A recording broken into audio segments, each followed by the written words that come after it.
This is my Xpulse200. This thing has done 2,800 and some 50 odd kilometers, and it has started to produce an awful lot of noises from the engine. And I took this bike directly to this SVC in order to find out what that problem might be. The SVC guys just told me that this is normal for bikes with engines of 200cc that Hero makes. So they assured me that nothing was wrong. But however, I am not willing to take their word. So I think I'm thinking to investigate what might have happened or what might not have happened. So I'm first starting to take this out, undo the side panels on both sides. There you go, and keep it somewhere safe. That comes off. Pull it and slide it out. Side panels out. Put the bolts with it and place it on the seat. Place it on the seat. Repeat it for the other side. Pretty straightforward.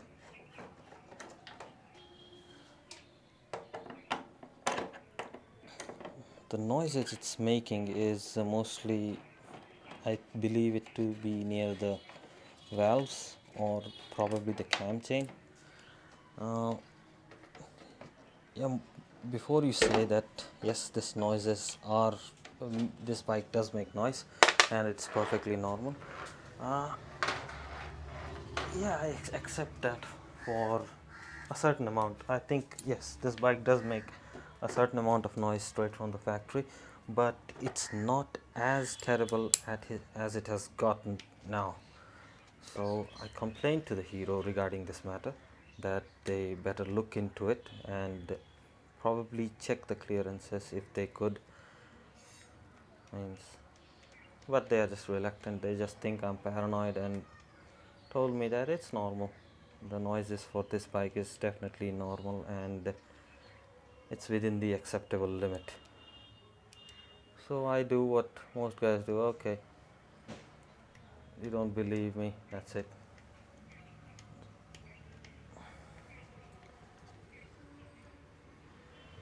So I do what most guys do. I think that I know more than the appropriate amount,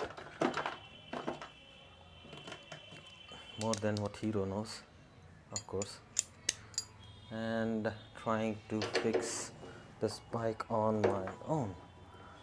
Either I will fix it on my own or I'll end up ruining it. Simple stuff, not much to do here. Just after taking the panels off, turn the petcock off because you don't want fuel everywhere. You need a 12mm wrench to take the main big bolt on the tank. That's all there seems to be to it. The big bolt. Yeah, come on, it's not coming out that easy. Using a T-wrench. Yes.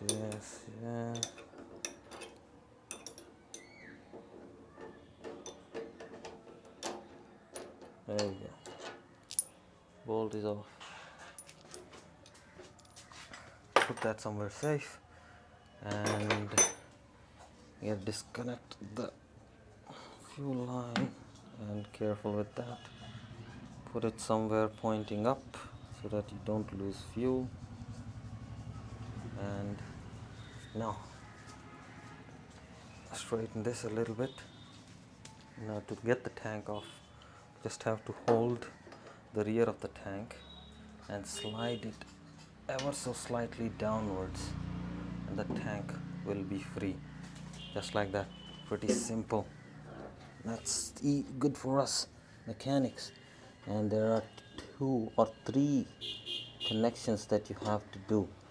One is for the drain hole for the water, another is, I don't know what that is for, And the third one is the connector that measures the level of the fuel in your tank. With that 3 disconnected, the tank lifts free. That's there to it. Now carefully, let me put it somewhere that is much more easier. Okay, nice and soft place. Tank somewhere easy. I'll come a little bit closer. We can have even detailed look right on the engine. That is right here.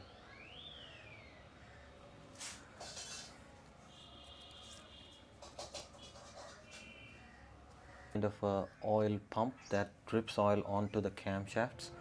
So we take that off and we do that. This is a 10 mil bolt. So fucking bullets. This is a 10 mil bolt. So 10 mil spanner. Righty tighty, lefty loosey, and loose. Similarly on this side.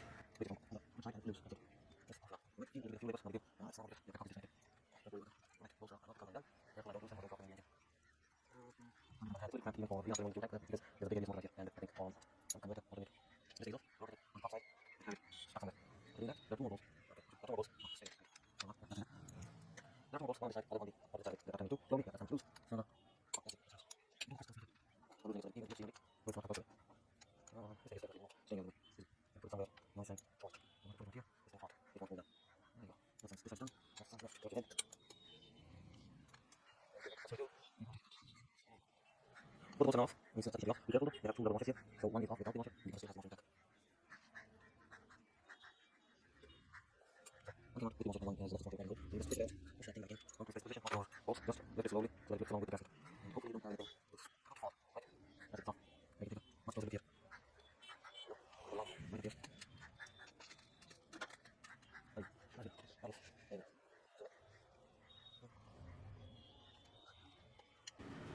You see that T mark right there? Yeah, that mark on the crank. This mark is coinciding with the one on the rotor right there. So you have to align these two. You do that while rotating this counterclockwise. And you see here, yeah, it is on top, that center. See that both the lines are parallel to the top of the case, and visualize this.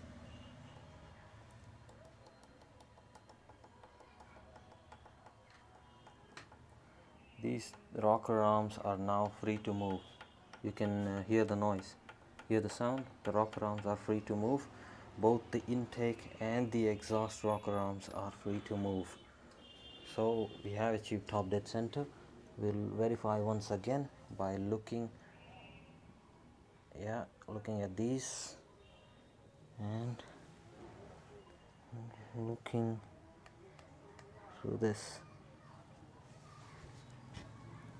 You can say it's slightly off. I would say it's okay, perfectly spot on. You get yourself a feeler gauge and you check your owner's manual for the correct valve clearance. For the intake on the Xpulse200, it is 0.07 millimeter plus 0.01 minus 0.02. So I got myself a 0.076 millimeters. So this thing should go freely. So I'm checking for that, just sliding it.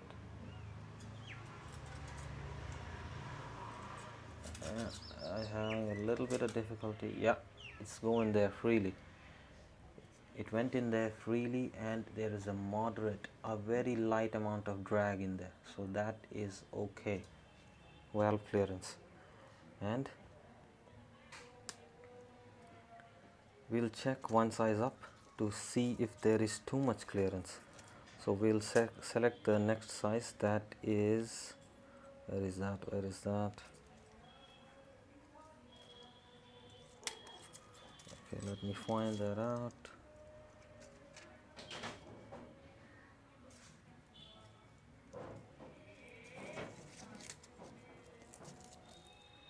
The next size is 0.102. So 0.102, we'll use the 0.102 shim and slide it right in there. Try to get it if we can. And whoa, that is something surprising.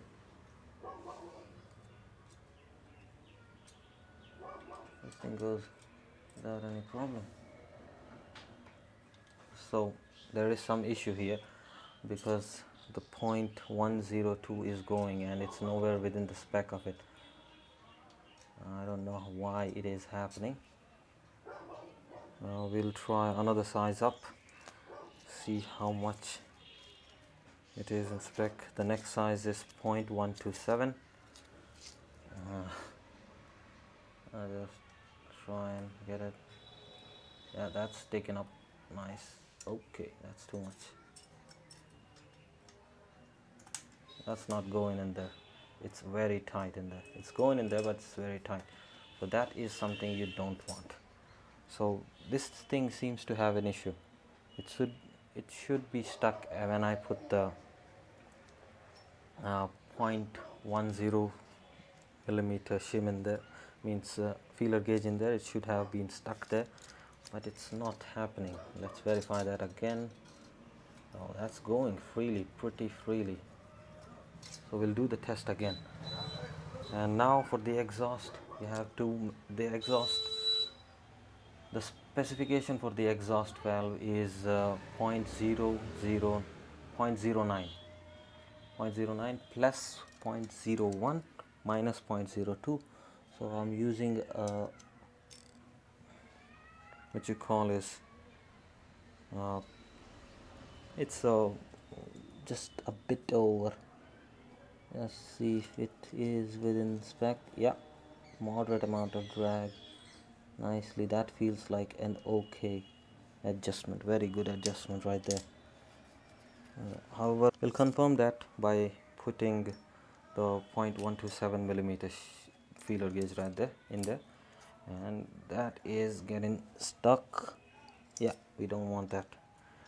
So exhaust is within spec. The intake seems to be a little bit off.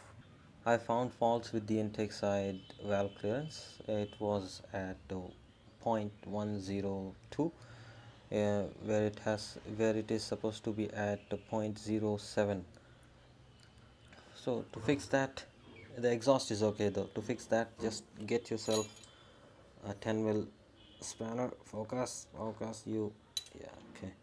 Just and get that in there. Don't drop the spanner. Yeah. Oh, there you go. That's it.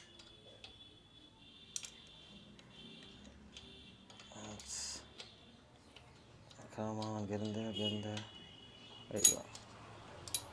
Don't drop it in there. Let's focus it back on that. It is loose. It's loose now. It's rotating. Now as it is rotating, this thing, the top nipple is free. The teeth is free. You can rotate it in any direction you want. You rotate it and adjust the valve clearance accordingly. So finally, I was able to adjust the valve clearance. The intake is now at 0.073 and the exhaust is at 0.1.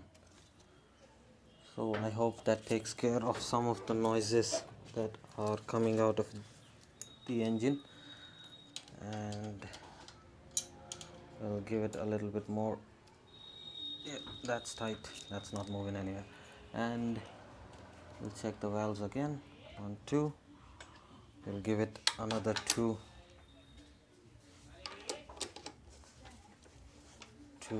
turns. 1 and 2. Line up the witness marks.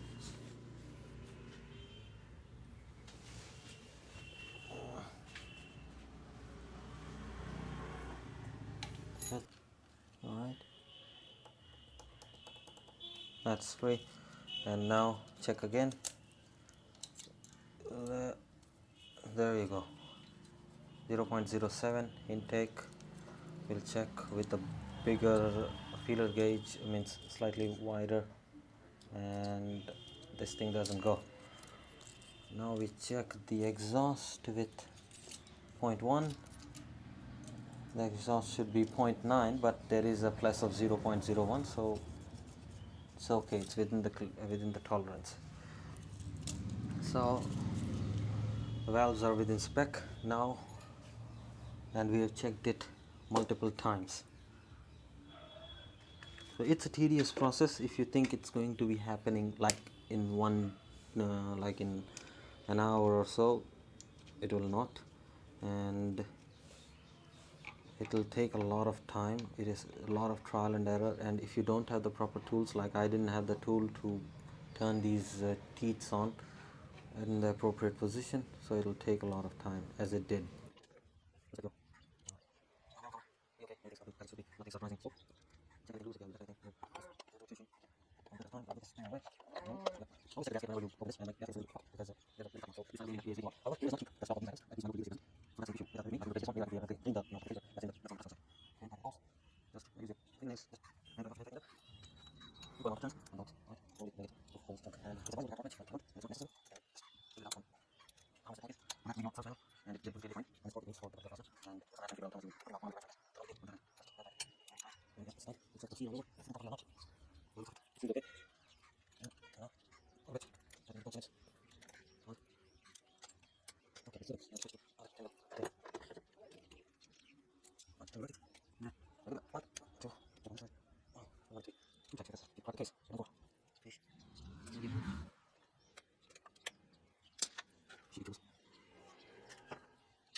Yeah, it's tightening up now.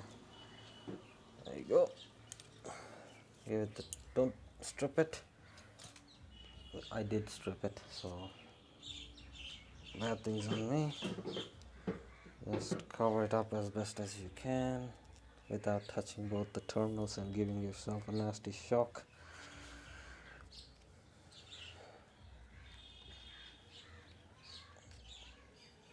let's go. Just cover up, man.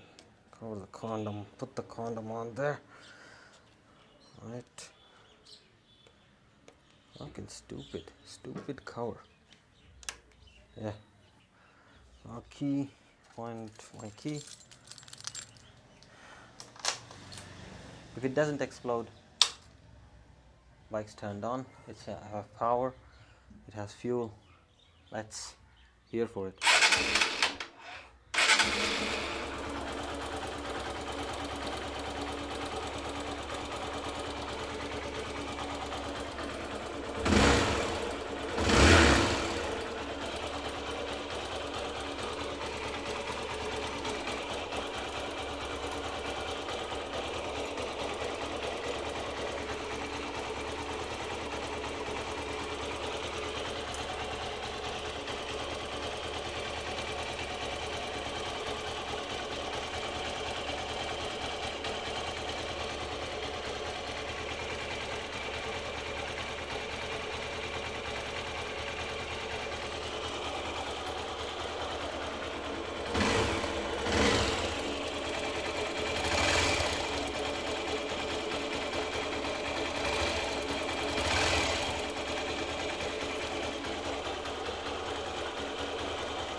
So there is still the noise, so nothing I could do.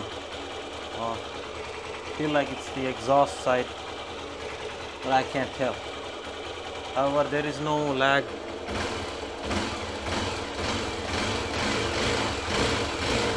The engine is responsive, so we didn't fuck up the timing measurements. We did it correctly. Otherwise, it would just die off on its own. Alright. There is still that tick tick tick tick noise. I have turn this off now. It's filling the room full of carbon dioxide. So that's about it. That's the best I could do because the service center refused the verification of this issue. I had to tackle this on my own.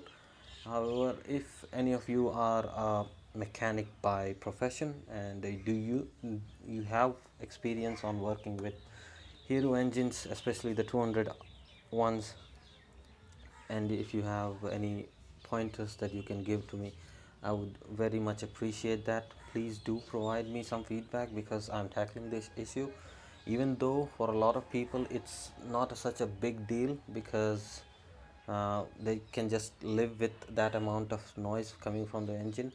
I am someone who doesn't like the sound of engines like that. It's doing that noise.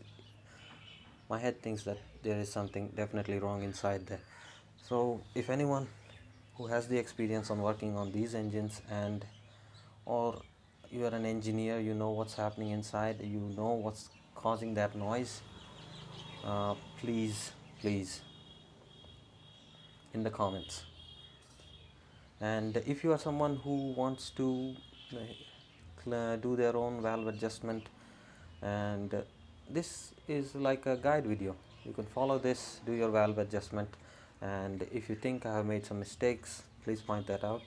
We all love pointing mistakes out, so point the mistakes out. Something I could have done to improve the yes, another thing I want to discuss is there is a gap between the rocker and the rocker cage. I would like to call it the cage that holds the rockers and the camshafts. There is a slight amount of lateral gap. The gap is like 0.172 millimeters. I checked it with the feeler gauge. I don't know if that amount of gap is necessary or it's just Hero making things like their way. It means they just did it, even though it's not necessary. They just made it like that.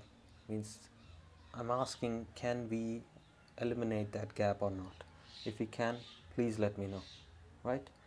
So rest of the things are pretty easy. Put the panels back on, put your seat back on, have some adventure, and like the video if you have enjoyed it, or dislike it if you think I suck.